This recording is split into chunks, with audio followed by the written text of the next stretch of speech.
कृष्ण केशव कृष्ण केशव पाहि माम। राम राघव राम राघव रक्ष माम। राधे राधे दोस्तों, सरिता ज्ञान गंगा में आप सभी का स्वागत है। आइए हम लीला पुरुषोत्तम भगवान श्री कृष्ण की लीलाओं का श्रवण करें। भगवान श्री कृष्ण सदैव ही ऐश्वर्यों से ओतप्रोत रहते हैं। पूर्ण धन, बल, यश, ज्ञान, सौंदर्य तथा वैराग्य भगवान भिन्न पूर्ण शाश्वत अवतारी रूपों में प्रकट होते हैं। बद्ध जीवात्मा को इन अवतारों में भगवान के दिव्य कार्यकलापों के विषय में सुनने का अवसर प्राप्त होते रहता है। भागवत गीता में कहा गया है, जन्म कर्म च में दिव्यम। भगवान की लीलाएं तथा कार्यकलाप संसारी नहीं हैं, ये भौतिक बोध से परे हैं, किंतु बद्ध जीव इन असाधारण कार्यकलापों के श्रवण से लाभान्वित हो सकता है। अन्यों के विषय में कुछ न कुछ श्रवण करने की इस प्रवृत्ति का उपाय भगवान की लीलाओं के श्रवण करने में किया जा सकता है। तब मनुष्य तुरंत दिव्य प्रकृति की ओर विकास कर सकता है। यह कृष्ण की लीलाएं न केवल सुंदर हैं, अपितु वे मन को मोहने वाली हैं। यदि कोई भगवान की लीलाओं के श्रवण का लाभ उठाता है तो प्रकृति दीर्घकालीन संगति के कारण मन में संचित होने वाली कलमश धूलि को तुरंत ही धो सकता है। भगवान चैतन्य ने भी उपदेश दिया है कि भगवान कृष्ण के दिव्य नाम के श्रवण मात्र से ही मनुष्य अपने मन के सारे भौतिक कलमश को धो सकता है। परमेश्वर के साथ दिव्य संबंध स्थापित करने से वह भक्तों के साथ मित्रता करने का अधिकारी बन जाता है। महाराज परीक्षित ने व्यवहारिक अनुभव से यह निर्दिष्ट किया है कि प्रत्येक व्यक्ति भगवान की दिव्य लीलाओं को सुनने का प्रयास करे। यह लीला पुरुषोत्तम भगवान कृष्ण नामक भाष्य इसी उद्देश्य से लिखा गया है और पाठक को चाहिए कि मानव जीवन के चरम लक्ष्य की प्राप्ति के लिए इसका लाभ उठाएं। भगवान अपनी कौतुक कृपावश इस भौतिक जगत में अवतरित होते हैं और सामान्य पुरुष की भांति अपने कार्यकलापों का प्रदर्शन करते हैं। जब श्री कृष्ण कुछ और बड़े हुए तो वे पलटने लगे। अब वे पीठ के बल नहीं रहते हैं। यशोदा तथा नंद महाराज ने दूसरा उत्सव अर्थात कृष्ण की पहली वर्षगांठ मनाई। उन्होंने कृष्ण जन्म दिवस उत्सव का आयोजन किया। आज भी वैदिक सिद्धांतों के अनुयायियों द्वारा मनाया जाता है। सारे ग्वाल बालों तथा ग्वालिनों को इस हर्ष उत्सव में भाग लेने के लिए आमंत्रित किया गया। सुंदर बाजे बजवाए गए, जिसे सुनकर एकत्रित लोग आनंदित हो रहे थे।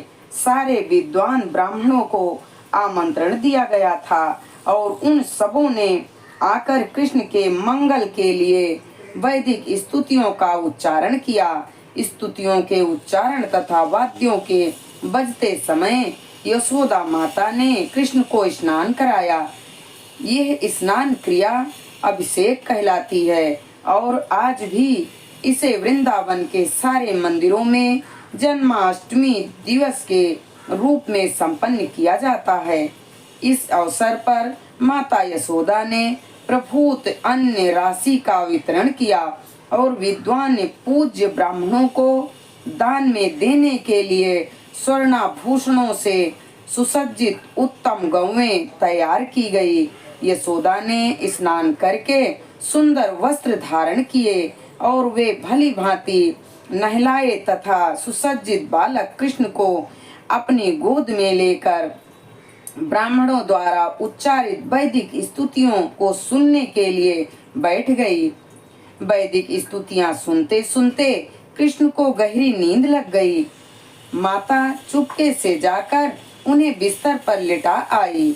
इस शुभ अवसर पर सारे मित्रों, संबंधियों तथा वृंदावन वासियों का स्वागत करने में व्यस्त रहने के कारण यशोदा जी बालक को दूध पिलाना भूल गई। बालक भूख के मारे रो रहा था, किंतु जन सैलाब के कारण वे बालक का रोना सुनाई नहीं पड़ा। अतः बालक अत्यंत क्रुद्ध हुआ, क्योंकि वह भूखा था और माता उसकी ओर ध्यान नहीं दे रही थी। अतः वह अपनी टांगें ऊपर उठाकर चरण कमलों को सामान्य बालक की तरह पटकने लगा। बालक कृष्ण को एक छकड़े के नीचे रखा गया था और जब वे अपने पांव पटक रहे थे तो अकस्मात उनका पांव छकड़े के पहिए से छू गया, जिससे वह छकड़ा चूर चूर हो गया। इस छकड़े पर अनेक प्रकार के पात्र तथा पीतल तथा अन्य धातुओं की बनी थालियां रखी गई थी और वे सब धमाम से नीचे गिर गई। छकड़े का पहिया धुरे से निकल गया और पहिए के सारे आरे टूटकर इधर उधर तितर बितर हो गए। माता यशोदा तथा समस्त गोपियां एवं नंद महाराज तथा सारे ग्वाले आश्चर्यचकित हो गए कि यह छकड़ा किस तरह टूट गया।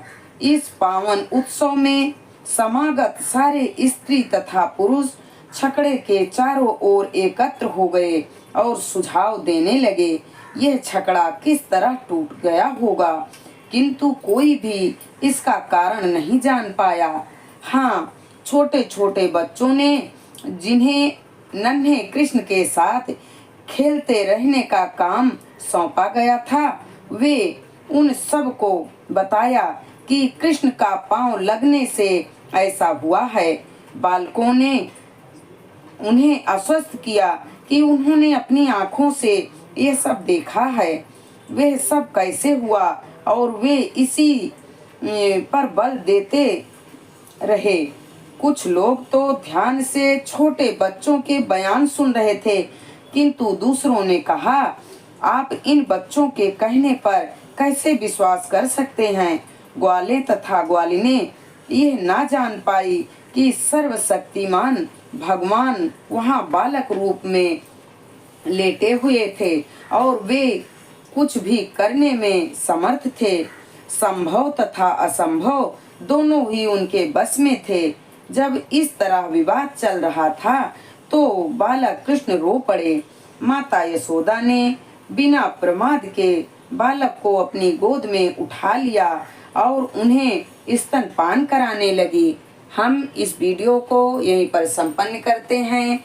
आगे की जानकारी अगले वीडियो में। हरे राम राम राम हरे हरे, हरे कृष्णा कृष्णा कृष्णा हरे हरे। लीला पुरुषोत्तम भगवान श्री कृष्ण के चरणों में हमारा कोटि कोटि प्रणाम स्वीकार हो। लक्ष्मी नारायण भगवान के चरणों में हमारा कोटि कोटि प्रणाम स्वीकार हो।